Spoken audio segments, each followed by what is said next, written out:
بنانے جا رہی؟ اس کا جواب تو حکومت خود دے سکتی ہے کہ یہ واقعی ان کے لیے محاذ ہیں یا نہیں ہیں۔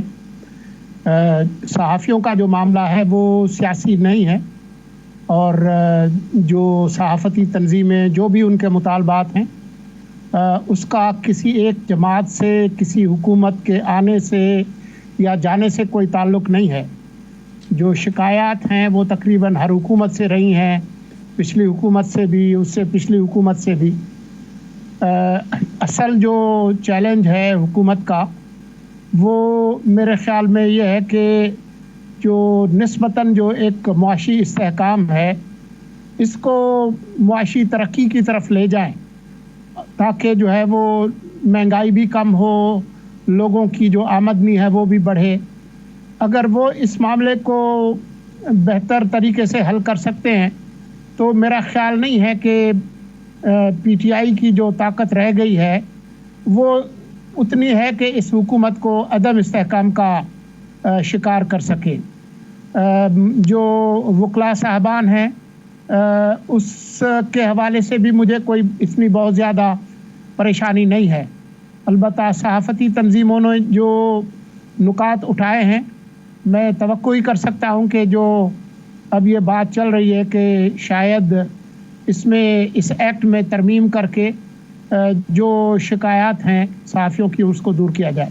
جو بدلتے رنگ ہیں ان کو اگر آپ کوئی مستقل کیفیت سمجھ رہے ہیں تو پھر وہ آپ کا معاملہ ہے۔ میرا نہیں خیال ہے کہ پی ٹی آئی جس جماعت کا نام ہے اس میں مستقل مزاجی اور اصول پسندی کا کوئی دور دور تک کوئی واسطہ ہو۔ ویسے جو باقی جماعت ہیں وہ تو ویسے بھی کہتی ہیں کہ ہم عملیت پسند ہیں اور آگے جانا پیچھے جانا یہ وہ چلتے رہتے ہیں، لیکن یہ بات کہ جی وہ یہ کوئی مستقل بات ہے کہ جی ہم حکومت سے بات نہیں کریں گے، میں نہیں سمجھتا۔ یہ حالات اور واقعات کی بات ہے۔ ابھی وہ تیاری کر رہے ہیں 8 فروری کی اور میری اطلاع کے مطابق 19 فروری کی بھی، لیکن اس وقت جو پی ٹی آئی کی صورتحال ہے وہ بہت زیادہ اچھی نہیں ہے۔ آج جب ہم یہ بات کر رہے ہیں، آج ہی ان کا ایک مشاورتی اجلاس پشاور میں ہوا جس میں میری اطلاع کے مطابق نہ وزیر اعلیٰ شریک ہوئے نہ ان کے وزراء شریک ہوئے۔ تو جو پچھلی جو روایات تھیں کہ جی سرکاری لاؤ لشکر کے ساتھ آپ جو ہے وہ اسلام آباد فتح کریں گے، اب شاید یہ سہولت بھی ان کے پاس نہیں رہے گی۔ جو پارٹی کے اندر جو جھگڑے فساد ہیں، جنید اکبر صاحب نے خود کہہ دیا نا سر کہ اب ہم تکیہ نہیں کر رہے کے پی سرکار کے اوپر، نہ ان سے ایک پیسہ بھی نہیں لیں گے، اور اب ہم بالکل نظریاتی بن کر آئیں گے اور پھر اب ہم کسی سے پوچھیں گے بھی نہیں، بات بھی نہیں کریں گے اور سیدھے ہی چلتے آئیں گے اسلام آباد کی طرف۔ یہ آج جنید اکبر صاحب نے بولا۔ یہ آپ کو چند دنوں کی بات ہے کہ یہ نظریاتی ہیں، نظر آتی ہیں، کیا ہیں وہ سمجھ آ جائے گی۔ لیکن آپ کو بھی پتہ ہے، مجھے بھی پتہ ہے کہ جو خیبر پختونخوا میں اگر ان کی حکومت نہ ہوتی اور اس کے جو لاؤ لشکر اور جو گاڑیاں اور جو بلڈوزر اور جی کرین اور فلاح اور یہ نہ ہوتے تو یہ کس حد تک یہاں پر ان کی جو آمد ہے مؤثر ہو سکتی تھی وہ آپ کو پتہ چل جائے گا۔ اور یہ ایسے وقت میں جب کہ پارٹی کے اندر پھڈا ہے، خاص طور پر خیبر پختونخوا میں جو گروپ بندی ہے، آج ہی کی آپ کو بات پتہ چلی ہوگی کہ ان کے جو مد مقابل ہیں گنڈا پور صاحب کے عاطف خان، وہ پیٹھ پیچھے کوئی ملاقات کر رہے تھے اون چودھری کے ساتھ، وہ ایک نیا اسکینڈل جو ہے وہ کھڑا ہو گیا ہے۔ تو ایسی صورتحال میں وقاص شیخ صاحب جو ہے وہ ناخوش ہیں کہ جی آپ نے مجھے جو ہے وہ پبلک اکاؤنٹس کمیٹی کا چیئرمین نہیں بنایا۔ تو وہاں پر کافی مسائل ہیں، یہ اتنا آسان نہیں ہوگا۔ یہ بیان دینا اور بات ہے، لیکن مجھے نہیں لگتا کہ جو حالات ہیں پی ٹی آئی کے وہ کوئی اتنے شاندار ہیں۔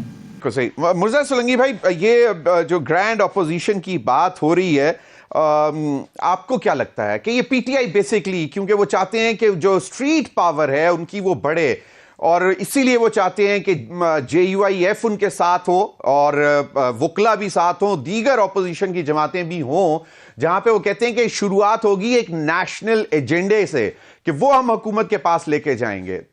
تو اگر نہیں ہوتا تو پھر ہمیں اسی پورے گرینڈ الائنس کو سب کو ملا کر ہمیں اسٹریٹ میں لے کے آنا ہے.